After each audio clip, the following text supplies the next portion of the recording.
Heidi ho neighbors, Rado Goji here, and welcome back to Let's Play Pokemon Red version. When we last left off, we were still in Pokemon Tower. And, fighting these channelers and ghost-type Pokemon and all kinds of goodness. If you don't watch my, my other LPs, if you just watch this one, I have been basically telling people during those LPs, that basically, yes, I know that there hasn't been an update. There wasn't an update for this when it was last scheduled. I basically put that up in the comments section of my channel, and pretty much when I get to, if I have to, you know, if there's for any reason I can't record, like those 3 days I couldn't record at all because there was no chance I had to get on the computer.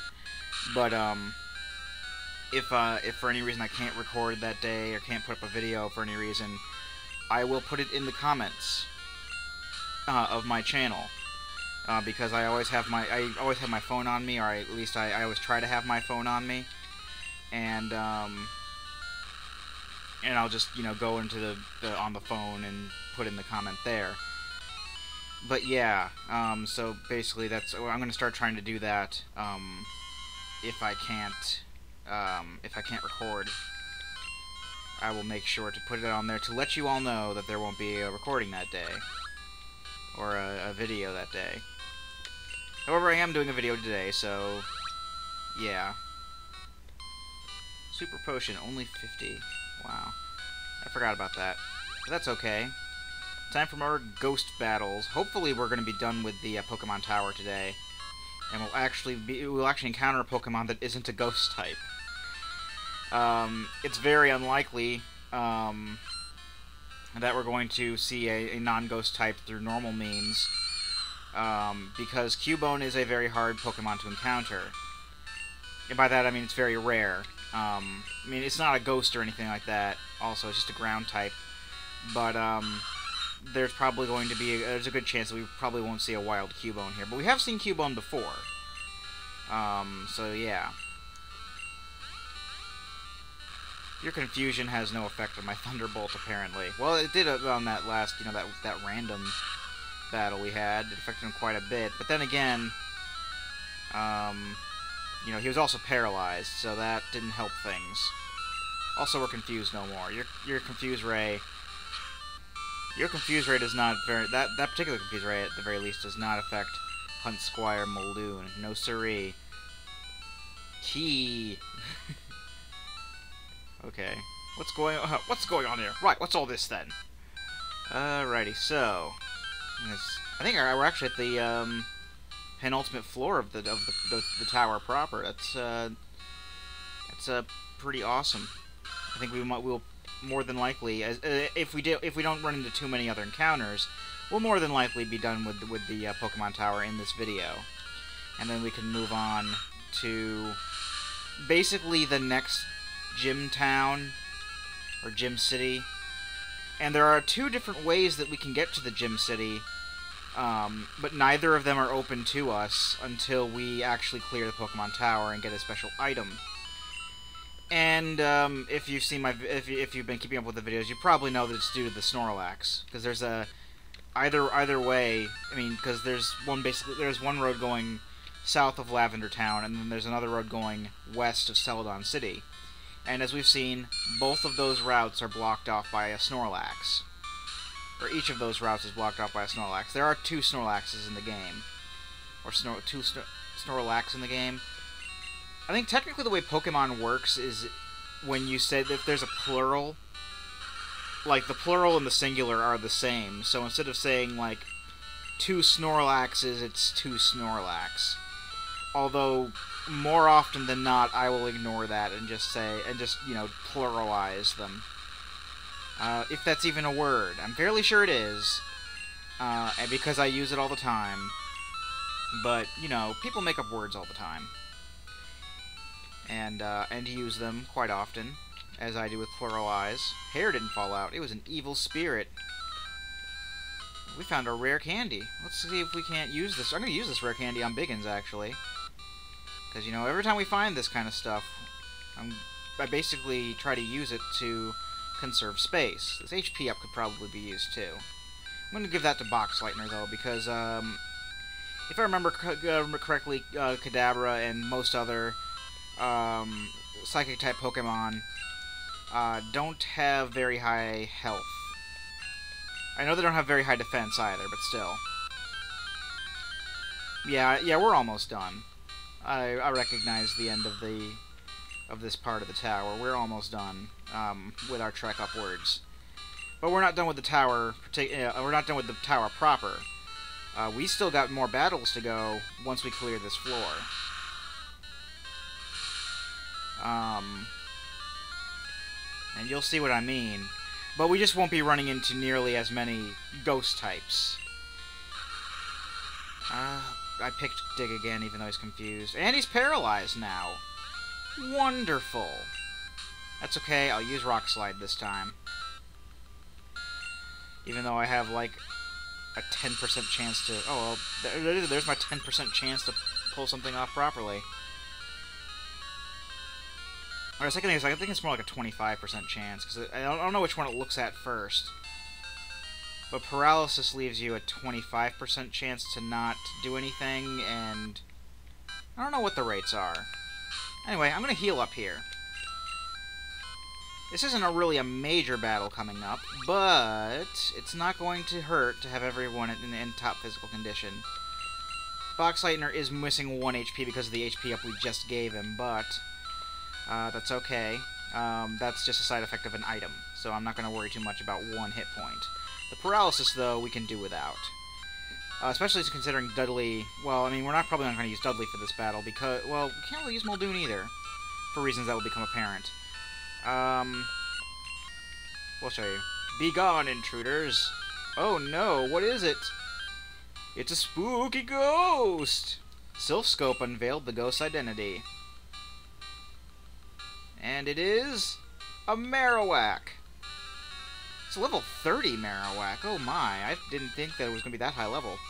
Marowak is the evolved form of Cubone, and basically this particular Marowak is the ghost of the mother of the Cubone in Mr. Fuji's house.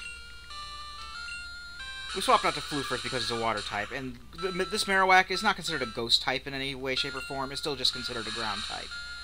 So it's basically like fighting a regular wild Marowak. The main difference here is we can't attempt to capture it. It will basically block our Pokeballs. So it's basically just a forced encounter. If you're really, really naughty, yeah, it goes to the rest of the soul of Cubone's mother. The mother's soul was calmed. It departed to the afterlife. That's good. If you're really cheeky, you can actually use a Pokédoll to escape the battle even while it's a ghost, and it will count as you having, you know, cleared the encounter. So if you're speedrunning and you get a Pokédoll, you technically don't have to do anything at the Rocket HQ. Speaking of rockets, Team Rocket's up here. Because they're douchebags. What do you want? Why are you here? What are you doing here? Suspicious look.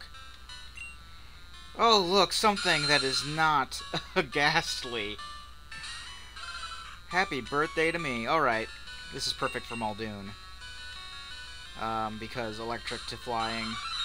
It's a wonderful combination in my favor. Although supersonic means that I can still get confused if I'm not careful. Or even if I am being careful, because, you know, I can't determine whether or not I get freaking confused. Another Zubat. I'm going to keep Muldoon out for this. I just want to make sure they don't use supersonic on me at all, because that would be terrible. I hate being confused. In later games, it's not as bad, but in this game, it seemed the early games, especially Red and Blue, really seem to favor more or less the there's some nightmare fuel for you. That's Golbat. It doesn't look nearly as creepy in later games, but that's the evolved form of Zubat. But yeah, it really the early games, especially Red and Blue, really seem to favor the bad part of status effects happening to you. I'm not going to forget this. Yeah, the sprite work the sprite work for the Pokemon themselves isn't absolutely fantastic. This old guy came and complained about us harming a useless Pokemon. We're talking it over as adults. Yeah, because, you know, you're definitely talking to him when he's all the way up there. But yeah, I don't know if I mentioned it before, but some of the sprites, like, yeah, I probably did mention it because coughing here. These sprites are actually more well done than the original red and green versions that came out in Japan. And this is based off of the Japanese blue version, so they redid the sprite work. But a lot of the Pokemon, like Coughing, Cloyster, and to a lesser extent Golbat none of them actually... There are a lot of subtle things that make them look very much different from their official designs. So, like you see here, the skull and crossbones and the face are basically swapped around for some stupid reason. And also, yeah, like I said, Golbat doesn't look that creepy in later games. Yeah, I'm just gonna, like, get Muldoon up to freaking level 30, why not? And then I need to bring up Biggins. Oh, see how you like being paralyzed. Although, seeing as the paralysis is actually done to the opponent here, it's not going to favor the negative side effects of having a status effect as much. Also, something I did find out fairly recently, in Red and Blue, not so much later games, because later games did fix this, but in Red and Blue, enemy Pokemon and trainers have infinite PP for their moves. We're not all good for making money. Stay out of our business. Alright. I realize I did say business instead of business. But I think I like saying business. It sounds more fun, especially for mafioso yakuza types like these guys. Keep out of our business. I think I'm actually gonna take on this Zubat with Biggins and see how well I do. Well, there's the whole Ember thing, but as far as I know, Zubat really don't have high special stats, so even with the confusion, I think I might do pretty well and get Biggins some decent experience, which would be pretty nice. Oh yeah, Leech Life doesn't do crap. I think Leech Life's base attack power is only like 10 or 15, so you know, the Zubat still have that level 23. Oop, Rattatas. I know that there are a lot of words that are a lot of Pokemon that I'm pronouncing different than what is officially known, and even with the official pronunciations, I'm fairly sure that there's some conflict going there too. I used to call these Rattata back when I was first getting into this. Then I found out that in the TV show they were calling it Rattata. I more recently started just calling them Rattata, and I got the Pokédex 3D on my 3DS, and it started saying Rattata. So I guess it depends on who you talk to. But there are a lot of Pokemon names that are going to be pronounced differently from here and there. Growlithe, I know the official pronunciation is Growlithe, but I used to call it Growlithe. There were a lot of names that I just pronounced stupid wrong back in the day. I used to say Venusaur because that's what I heard somebody say it at some point. But it's Venusaur. Oh, hi, Zubat. Zubat's always Zubat, though.